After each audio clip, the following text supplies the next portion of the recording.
The first thing to identify when solving this problem is that it is in static equilibrium. We know that it is in static equilibrium because there is no motion or acceleration.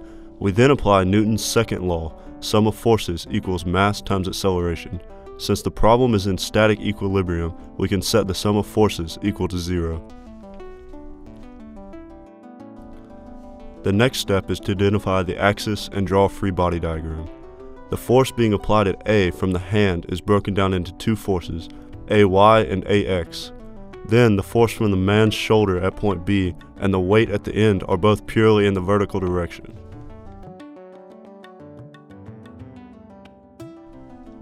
Next, sum the forces in the x and y direction.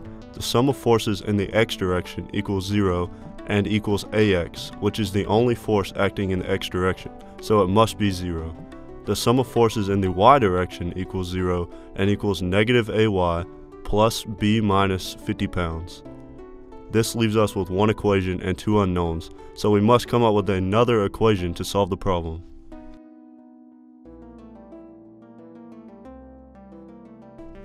The third equation will be the sum of moments about point B.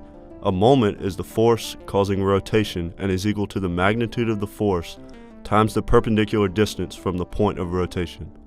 The sum of moments is equal to 0 and equals to AY times 3 feet minus 50 pounds times 1.5 feet.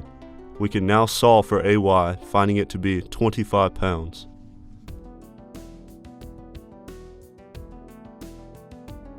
AY can then be plugged back into the sum of forces in the y direction equation. Force B can then be solved for, finding it to be 75 pounds.